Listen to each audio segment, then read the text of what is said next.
Wayne, thanks so much for hopping on the Next Level Minds podcast. What's up, Chris? Thank you so much. I'm excited for our chat today. Yeah, man, you have an awesome background, by the way. For the folks that are watching the video, like I was a little tired when I jumped on, and I'm like, dude, this background's like so high energy. Like I love it.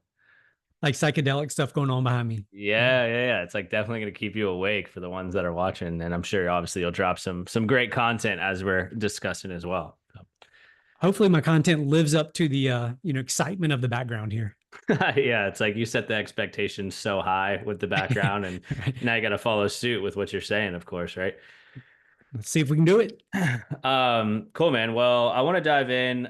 First off, I was reading your bio, father of four, so I assume you're super busy on top of running the family, running the business, all of that stuff too, right?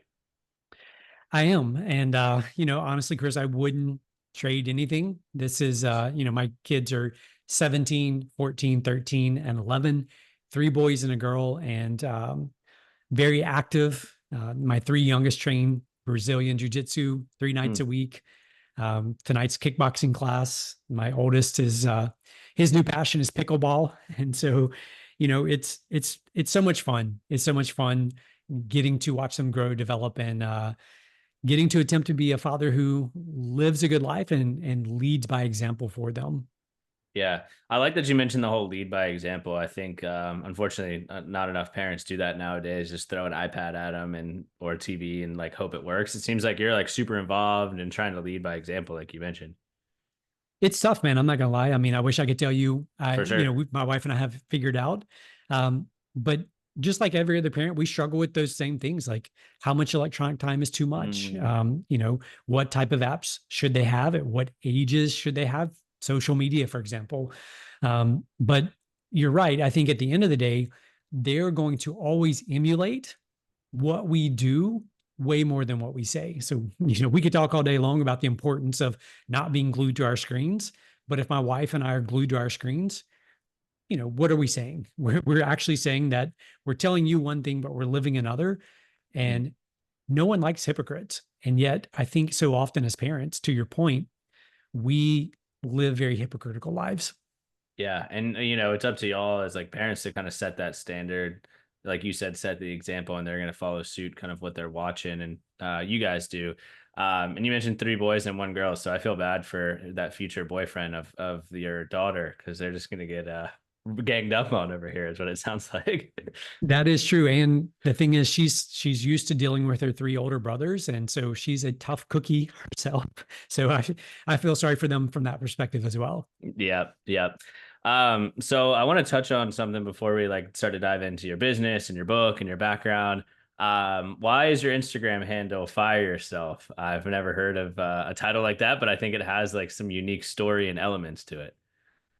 Yeah. So for me, Chris, that is kind of a center point of my life, that whole Mm, phrase, fire yourself. I've been an entrepreneur.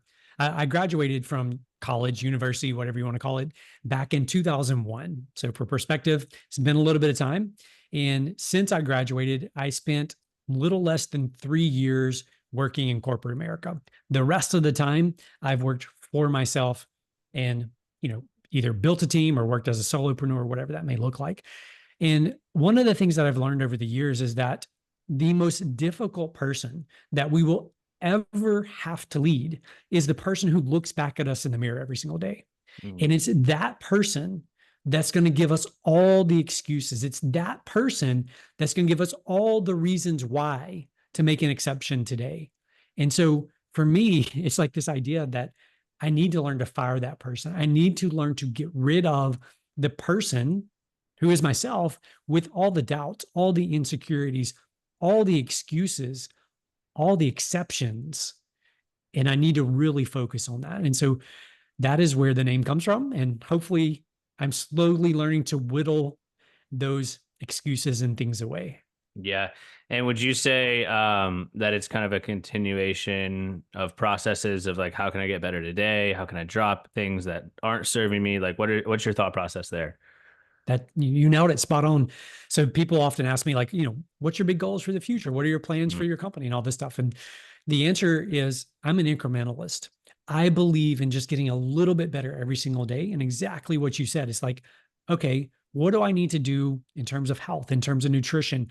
I'm not talking about radically transforming my life this month, this quarter, in 6 months, but if I can get a little bit better in my relationships, a little bit better in my health, a little bit better as an entrepreneur and as a leader, the compounding effects of that are profound. Yeah, I totally agree. Especially like you mentioned health, if you're putting your health and wellness first, mental and physical, I feel like you're going to perform so much better in your business or career, whatever that might be. Yeah, I agree. I think it goes back to that adage that we have to learn to lead ourselves first before we can learn to lead other people. Yep, totally. Can't pour from a empty cup. I think it's another way to mention it Mm, there. So, yep. all right. So you mentioned you spent 3 years in corporate America, and then you mentioned obviously jumping into that entrepreneurial side of things. So was it 3 years of corporate and then straight into Ugly Mug marketing, or kind of what was that journey like from pivoting out of corporate to obviously the successful business you're running right now? Yeah. So for me, the journey actually began during college. At some point, I received as a Christmas gift some CDs from this gentleman of the name Zig Ziglar. Yes, CDs. I'm of that age from Zig Ziglar. So if you're not familiar with Zig, I would encourage you to go Google him, YouTube him, something. At one point, he was the highest paid sales and motivational speaker in the world. He's since passed away probably a dozen years ago or something like that. But he convinced me through his CDs that selling was the best profession to go into. And so I decided that I want to go into sales. In my first job, corporate America, I was selling advertising. And one of the things that happened was when I started, I was absolutely terrible at this thing called selling. But I had one thing going for me, and that one thing was my stubbornness. I was willing to just keep learning, keep growing, keep having doors slammed in my face, but I just kept at it. And as I got better at this thing called selling, what I noticed was the amount of money I was bringing in for the company was going up at a much more rapid pace than my pay and my commission was going up. And I was like, I don't like the way this looks. And so, because it's corporate America, they have rules around like, percentages that get paid and all this, it's very hierarchical. And, if you want to make more, the next step is you have to be a sales manager. And like, I didn't like, I wanted to sell. I want to make money selling. So I had this dangerous thought. What if I go do something for myself? What if I go sold something for myself so that like whatever, comes in is like, it's my business. It's my thing. The only other skill I had other than selling was cutting grass. So I live in Louisiana and I'd grown up, junior high, high school, and even during college, summer times, I was cutting grass, making money. And so I left this amazing corporate sales job and decide to start a lawn and landscape company. But what's interesting is I didn't actually view that job as a lawn and landscape company. I viewed it as a sales and marketing company. Mm-hmm. And over the course of 3 years, I grew that company into the largest in our region. And I put the company up for sale in December, not really having a clue what I was doing. I listed it with the business broker. And within a few weeks, we had 3 offers for the business and ended up selling it in January, which is the worst time of year to sell a business in that industry. Hindsight's always 2020. As a result of that growth, though, over that 3 year period of growing that business, I started having other entrepreneurs actually come to me and say, what are you doing? Like, how are you growing this business so quickly? And it was just very visible, not because of anything specifically other than we went from one truck and one trailer to multiple trucks, multiple trailers, multiple crews with logos on the sides of things and, people in uniforms. And we're cutting the grass at the most prominent businesses around town. So everybody sees your crews out. And so people started coming to me saying, hey, what are you doing? And the answer was marketing. Like we were doing very specific, very unique marketing things. Those turned into initially just conversations, just here's some things you should be doing, which then turned into consulting, which then turned into this crazy idea. What if I actually turned this into a thing? And here we are almost 16 years later, Ugly Mug Marketing.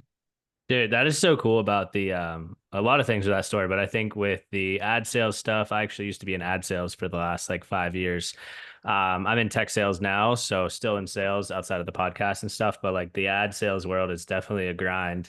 And we were in like the print media side of things, so that was just even crazier. But yeah, I totally get like running the landscaping company like a sales and marketing company. And I feel like service businesses like that, like AC or HVAC, landscaping, plumbing, like feel like these are great operators from like an actual the trade standpoint, like great landscaper, great plumber, but like I don't see any of these companies running it actually like a sales and marketing company. Their logo is horrible, their website's horrible, like they don't have any processes from like a CRM standpoint. So I love that you mentioned that because I think that was like a massive differentiator for you, which obviously you grew it and were able to sell it. So that's really cool. Yeah, I think, what's fascinating, I think, for so many people, as they enter into a career path, or, they're in a career path and they're beginning to look at like entrepreneurial options, or, some things they want to do. I think so often we look at a business or a path and we look at it as, oh, I would never do landscaping, or I would never do lawn care because, like, that's menial work, that's hot work, it's all these things. But in so many businesses, it's really all about a mindset. Like, Mm. you could start a landscape company, you could start a flower shop, you could start, you name it, and depending on the mindset you go into it with, you can choose to make that what you want. So, there's, I've never been, but there's the market in Seattle, Washington. It's the Pike's Place Market, and there's the fish place there where they throw fish, they cut fish, they sell fresh fish there. I forget the name of, maybe it's Pike Place Fish Market. I don't know the exact name of it, but there's actually a book written about the fact that they've turned that into a place where people actually go to make meaningful connections. So Mm. it's not just about selling fish, it's about having the conversation about what type of dinner are you planning for? Is it a romantic dinner? Is it family coming over? Is it graduation party? And so then these conversations begin and these meaningful relationships begin all around this crazy idea of buying fish, like fresh fish. And so I would just say to people that, the vehicle in and of itself doesn't matter. Doesn't matter if you've got a fish market, if you got a landscape company, if you've got whatever it is, you can choose to make that about an amazing customer service experience. You can choose to make that about sales. You can choose to make it about marketing. So, don't get so hung up on the actual title of the thing that you're doing, and choose to make it what you want to make it. Yeah, yeah, I really like that experience component too, and really, like you said, choosing to make it what you want to. Let me ask you this: when it comes to the actual like business idea, yours seemed like it naturally fell into place because you're like, okay, sales, I got some experience here. It's hot in Louisiana. I got some experience with landscaping, so I'm gonna blend these two together. But what's your advice for those that may be like struggling to find an idea, but they know that they do want to jump into the game of entrepreneurship? Maybe they're having some similar realizations that you had of like, I hate being limited to a salary or a commission, and they kind of want to take that jump, but they don't know what that vehicle slash idea is. Yeah, what I would say is you don't need the vehicle or the idea at this point. What you need are skills that will be transferable no matter what you do. And I will tell you this, the number one skill that you need as an entrepreneur is the ability to sell, because you may not be the one who wants to sell your product or service or whatever it is that your company, the thing that you're going to create does, but you're going to need to be able to sell maybe investors or Mm. bankers to give you money. You're going to need to be able to sell people when you recruit people to come join your team, right? You're going to be able to sell them on why they should leave a corporate job to come work for you. So sales to me is the most foundational entrepreneurial skill that you can have. So instead of spending time trying to figure out what is the thing I want to do, what is the thing I want to start, what I would encourage people to do is instead start learning to sell. Mm. Go get a job on the side, straight commission, and teach yourself to sell. And an amazing thing will happen. Number one, you will start making connections with people that you otherwise would not have connected with.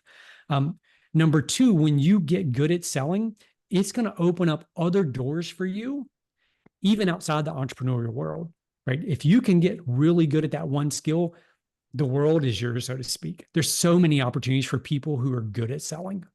Yeah, no, I totally agree. And it's just that ability to make the connection or build the relationship with that individual, whether it's an investor, an employee, you name it. And that all comes from just that kind of sales component there. Yeah. So yeah, being somebody that's been in sales for 7+ years, I totally agree with you with all those points of all the skills that I have. Like I could take that to any type of business as soon as I learn the product, whatever I may be starting. But I feel like a lot of people just don't have that relationship component and effectively communicate their points and stuff. So I'm really glad that you mentioned that. Yeah.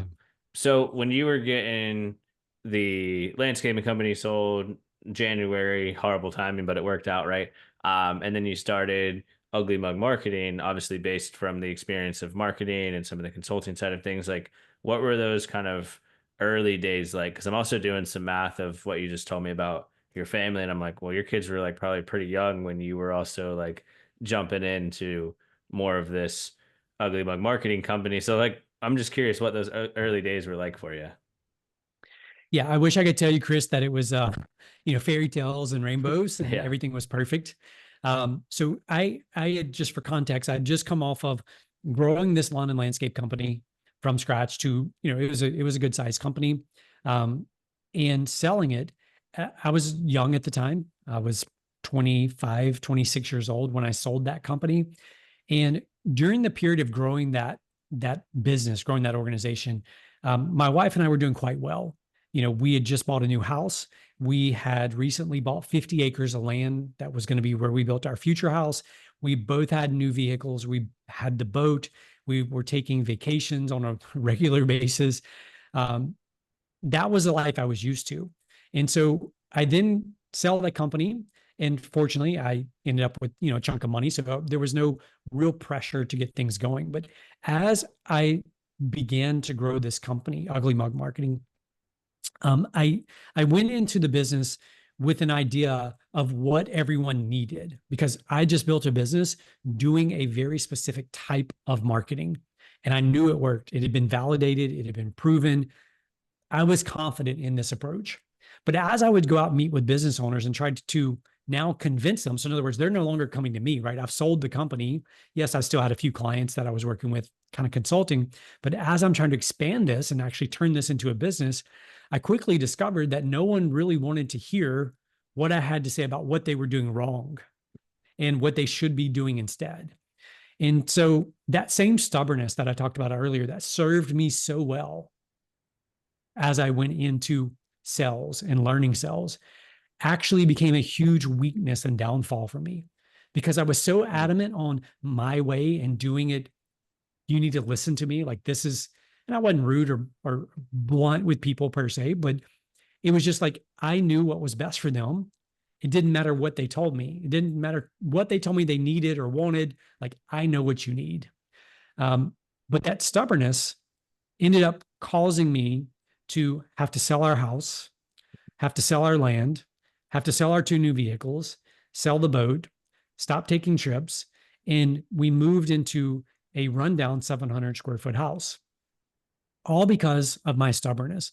Now, in hindsight, this sounds like, why do you just stop doing that? Well, in those moments, like you don't realize how you are self sabotaging and how your own stubbornness, the things that you believe are serving you well, are actually the hindrances that are keeping you from succeeding. And so, because of that stubbornness, I had to go through some very, very painful experiences, incredibly difficult. So, to your point with kids, so we had just moved in that 700 square foot house, and our third son was born. His crib was in the kitchen because there's nowhere else for the for him to live. Um, so again, I learned a lot of humility during those Yeah. days. Um, but I also learned something that I'd completely forgotten about sales. And that Mm. is this, that at the end of the day, we must listen to what people say they want. We must give them what they want. And then we can also show them what they truly need. Right. But until we give them what they want, they're never going to listen to us tell them what they need. And that was the mistake I made. And it sounds so easy to say it in a sentence or two, but for me, that was probably a 3 or 4 year journey Mm. of having to learn that the hard way. Yeah, man, I really appreciate you unpacking that story because I feel like a lot of people listen were like, oh, well, he just sold the landscaping company and then just easily pivoted into this next company. And obviously, that was entirely not the case because there was so many learning lessons and self-sabotage that occurred there. So I appreciate you unpacking that for us. And what was your kind of turning point? I know you had to like sell some things, downsize all that, but what was the turning point where you're like, this ain't working. I got to pivot and go into actually like listening to what people want. Mm. So this came down to So I mentioned we sold the two Yep. vehicles. We both had new vehicles, sold those. And funny part of the story is, at the time, my grandparents were selling their minivan that they'd had for like 12 or 13 years. So it was an old minivan, and it had a messed up transmission.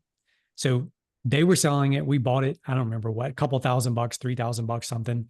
But the transmission was messed up. So every time that you would pull up to a red light, it would then get stuck in first gear when you started to go.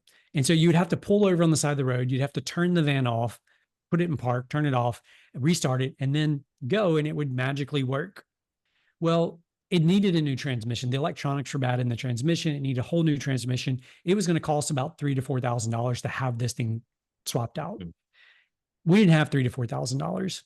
At the same time, the business was doing absolutely terrible, but I knew there was something missing. I knew that I couldn't just keep going forward blindly and trying and giving my best effort, that something wasn't working. I knew I needed someone who would be willing to tell me the blunt, honest truth. Not a friend, not a family member, nobody like that. I needed somebody with an outside perspective who could look into my life and say, look, you're being an idiot in these three ways. So I had to, number one, get to that point where I was willing to say, I need help. Sounds so cliche saying those words, but that was step one. I had to get to that point. Then the second thing was, it came down to a conversation with my wife. And the conversation was, do we take care of the van? Do we get that fixed? Or do I hire a business coach? Because we could have put the transmission on a credit card and, paid a few $100 a month, whatever that was, to that. Or do we take the same money and do I invest in a coach? And we chose, and I say we chose because she was involved in this decision. We chose to invest in the coach. I wish I could tell you, Chris, that, immediately from that day forward, everything shifted. It did, but it wasn't overnight. That was the pivot. That was the transition point.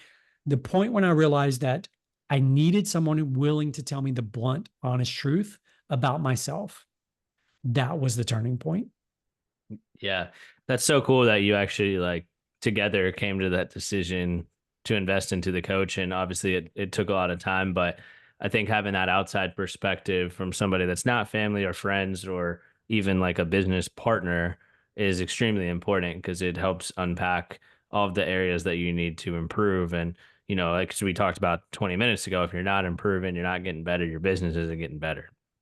Yeah. Um, Man, so I'm excited that you touched on that because I think a lot of people listening are going to be like, wow, like he went through a lot to get to where he is today. And I know obviously you're continuing to improve, and I'm sure 10 years from now you'll look back and be like, wow, I've gone, even further than I already was. But I always like when people touch on those stories of how they overcame various things. So I want to ask you just some more kind of business focused questions because you had a good segue there of talking about business coaches. I was watching some of your Instagram videos last night, just chilling on the couch, stalking you, prepping for the episode over here. So I was like, all right, you had this cool video where you're talking about working on your business versus in your business and kind of the differentiation there. So can you kind of touch on that concept a little bit? Because I think the listeners will get a lot of value out of that. Absolutely. So, when you're especially starting a new business, typically speaking, unless you have money, unless you have outside investors, it's probably just you, maybe you and one other person. So there's a million different things. I always use the analogy of, plates spinning, like the old circus act where they got all these plates spinning. You got to keep all the plates spinning so none of them crash to the ground and break. And what happens is we don't carve out the time to actually step back and actually, what we are just talking about, view the business from an outside perspective. So when we think about business, when we think about entrepreneurship, a business is actually legally a separate entity. It's like its own being, right? So it's its own thing. And the problem for us as entrepreneurs is that we are so intertwined with this thing that it's hard for us to separate those two distinctions. And so when we're starting a business, particularly, we got all these things going on, all these plates spinning. We are in the trenches. We are in the business. We're doing the sales calls, maybe we're doing the marketing, we're doing the fulfillment, we're doing all the pieces. That is in the business. Own the business is when we step back and we say, this is an entity, this is an organization. What are the things that need to be true for this organization to reach its vision and accomplish its mission? Those are the two key things. And here's the thing. I spent, Chris, probably the first 6 years knowing the importance of you need a vision, you need a mission, you need core values for your business, you need a strategic plan. Like I'd heard all the things, I'd read all the books. I know those things are important, but I was so busy keeping all these plates spinning. I was so busy doing all these other quote unquote critical, vital things that I said, I will get to those one day when I have time. And the truth is that day never arrives. The day that you as an entrepreneur actually have the time to focus on those core things never arrives unless you force the time. And so I've had to learn over the years that I have to put time on my calendar. I have to block out time on my calendar to meet with me, to think about the business from a strategic perspective, to look at our vision, to look at our mission and say, are we still pursuing the right vision? Is the mission still true? Right. So the difference, quickly, for those who may not know, vision is where you want to go, where you want to end up. What are the sights, the sounds, the feelings, the culture, the environment of what you're trying to create in the future? The mission is, why do we exist? Why do we as an organization exist? And then your values are like guideposts. They explain the ways in which we operate. And all of those things sound like busy work. They sound like something you'll create and you'll stick. Maybe you print them out, maybe you put them on the wall. More than likely, though, they live in some file somewhere hidden on your computer, or maybe they're stuck in the corner of your desk somewhere. But what I've learned is those are living, breathing documents that shape and sculpt the entire future of your organization. And they shape every decision that gets made. Yeah, I love that you just broke it down like that, by the way. I mean, obviously there's probably some people on here that don't know the vision, the mission, the values. There's probably some people that do, but I think how you broke it down was super helpful for everyone, of just talking about the visions, where you want to go, the mission is why do you exist, and then the values are kind of that guidepost. And I really like that you mentioned that there. And I think I've asked some entrepreneurs before, like, what are your core values? And then like they don't know. I feel like, and I'm sure you'll agree, but I feel like if you're an entrepreneur and founder, like you should know the core values off the top of your head, right? Yeah. Yeah. Yeah. So what I would say about core values, I think core values, particularly here in the US, have gotten really kind of a bad rap, right? They're not treated the way they should be treated. So every single organization has core values. The question is, have you taken the time to identify what they actually are? Most organizations have not, or they've taken the time to write down words that they think sound good on paper, but actually aren't their core values. So a core value is really a defining trait of how you operate. So let me give you an example. So one of ours is create remarkable experiences. That's a core value. Sounds great, right? It's a great core value. Lots of people could steal that core value. They could take it, they could put it on their wall. They could say, look at us. We value creating remarkable experiences. But a value isn't a value until it costs you something. A value isn't a value until it costs you something. For some of your listeners, they may be familiar with Enron. It's an older corporation that at one point had, I think, 30,000+ employees. It's since imploded. The company no longer exists. Lots of people lost lots of money around this company. It was in the energy trading space, is the space that it operated in. And as the company like implodes and all this stuff comes out about the company, because it was basically a bunch of fraud taking place, one of their core values that hung in the lobby at their corporate headquarters was integrity. It was on all their materials. It was on all the stuff. So we look at that example and we think, well, yeah, they're a bunch of crooks. That was just a word they use. But the question is, what about us? What are the words that we go around using because we know they're the things that people want us to hear, right? They want to hear those things. They want to know, oh, you're people of integrity, or, oh, you value remarkable experiences. But if those things aren't costing you something, time or money, then they're not truly core values for you. Yeah, man, that's now that you brought up that story, I was like, oh yeah, I remember that company.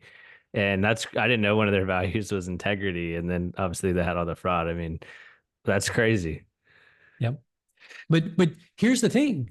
As crazy as that is, Chris, the reality is most small businesses operate the same way. I'm not talking about Mm, fraudulent. I'm yeah. not talking about like robbing people or stealing people. That's not what I'm saying. What I'm saying is they plaster words that sound good all Yep. over their walls, on their website, all these things, but it's not how they actually live day to day.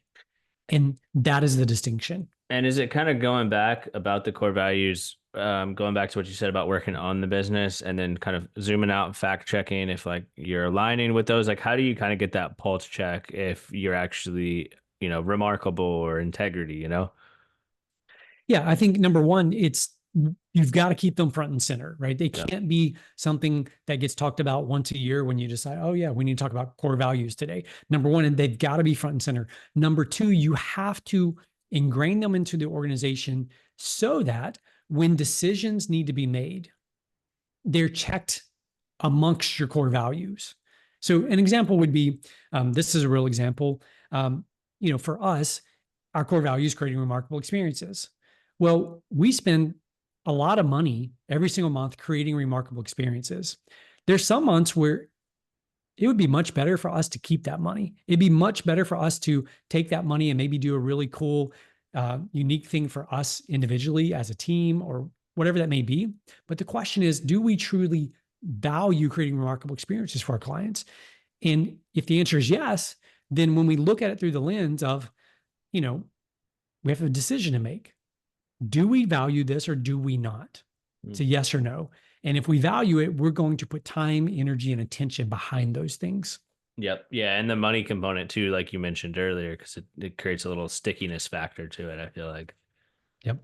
Um, Let me ask you about culture. Is that also very similar to the core values and kind of building the culture around that? Because again, I was looking at a couple of your Instagram posts and a little bit more about your company. I was like, man, it seems like you guys have just like this really tight knit culture from the outside looking in. Yeah. So what I would say about culture is different than the other things. So the other things are more, they're very strategic, but culture is so odd because culture is the soil in which all of these other things exist. Mm, The culture, it actually culture, the word culture comes from the same Latin root word that cultivate comes from. And so when we think about cultivate, that's a farming term. It has to do with cultivating the soil, prepping the soil. And so your culture is the soil that everything else gets planted into. It's the soil in which your team operates and lives in. So, you think about it, you could take a weed and you could plant that weed in amazing soil and it's going to thrive there. You could also take an A player, somebody who's great, and plant them in bad soil. And what's going to happen? They're not going to stick. They're not going to stay. Same thing with, you take a plant and you plant it in bad soil. It's not going to grow. It's not going to thrive. And so what I will tell you is that if you were unintentional about building a great culture, then you are intentionally building a bad culture. You're intentionally allowing a mediocre culture to exist. yeah, I like that a lot. I like the whole intentionality with building the good culture. And I think it goes back actually very, very beginning of the show, what we talked about, like leading by example as a parent. I think the same thing as a leader, right? Leading by example to your employees, because the culture is going to stem from you as the founder, the CEO, the entrepreneur, things of that nature. Yeah. Let me ask you this before we're closing up here. You've obviously taken some risk when it comes to putting I think it was like 3 grand into the business coach instead of the van transmission. Wait, do you still drive a minivan, by the way, or are we past those days? I'm past those days. All right. So 3 grand into the minivan or the business coach. You obviously did the business coach, which helped transpire into some success. And then obviously starting the landscaping company, starting the marketing. Just curious from your perspective, like why are so many people afraid to take a risk nowadays? Yeah, I would say from my perspective, from my life experience is this, Chris, that most people confuse risk and recklessness. Mm, They use those two words interchangeably. interchangeably. And those two words are not the same words. And so the way I've learned to since think about it is this. I think this comes actually from somewhere within Amazon. I don't know if it's Jeff Bezos said this or like some other executive, but I heard the story about when they talk about taking a risk at Amazon and comparing it to being reckless, they think of it in terms of a door. So you have a one-way door or you have like a revolving door. So a revolving door, like you'd see it like maybe like a hotel or a big building downtown somewhere where it's, go around in circles. The ones kids love. Yep. the the when you're taking a risk, that is the revolving door. And what that means is simply this, that you can go into that other room. So you can go from outside the hotel into the lobby of the hotel to get back out to where you previously were. It's not that difficult. Yes, you may have to backtrack. Yes, there's some expenses. Yes, there's some time involved, but you could get back pretty close to where you were before. When you take or when you're being reckless, it's more of a one-way door, right? And we have to think about if you step through that door, how difficult is it to get back to where you were before? So, one quick story from me is whenever I was leaving that corporate job, right? So, I was leaving a corporate sales job to start this crazy idea of a lawn and landscape company. A lot of people thought that was crazy. They thought that I was being reckless, like I was throwing away this really great career path. Well, if you're actually good at selling and I walk away from this sales job, what are the chances that I could get that exact job back? I probably couldn't. They probably would have filled it, gotten somebody else. But what are the chances that I could get another sales job? They're pretty high. They're pretty high. I could go somewhere and find another sales job. So in that instance, when all the world, all my friends, all my family were saying, like, you're crazy for walking away from this job. Like, why are you taking such a big risk? Which they were really saying you're being reckless. In my head, I was like, you know what? Yes, it's going to be an investment. Yes, I'm walking away from something guaranteed. But you know what? 2 months down the road, if this isn't working out, I can go get another job doing sales. It may not be the exact job. It may not be even the same industry, but that's the distinction. That's the way I love to think about the difference between risk and recklessness. Yeah, that's such a cool concept to break down risk and recklessness. And I love the point that you made about you can always go back and get close. You said close to where you were before you took that risk, which that's a really good point. Even if you're not in sales and you're in like, you know, marketing or something, I know they're very closely related, but chances Yeah. are if you're a good marketer and you left your job, if you have the skill sets, which you touched on a lot and the importance of it, you could probably come back to getting some sort of career pathway or even just doing some consulting on either the sales or marketing side. So I love Yep. that breakdown there. But yeah, man, thanks for hopping on. Before we jump off, where can people connect with you? Whether it's Instagram, company, like I'll leave that up to you on things that you want to plug. Yeah. I mean, you mentioned my personal Instagram, which is at Fire Yourself. I post, a lot of different type of content there. So it's not always marketing related at all. It's business growth, it's leadership, it's culture, it's all those different things there. And on the other side, the business side, uglymugmarketing.com is our website. All our social stuff is there, phone numbers and all that. Cool. Awesome, Wayne. Well, thanks again, man, for hopping on the podcast. I love speaking with you today. Thanks so much, Chris. Yep.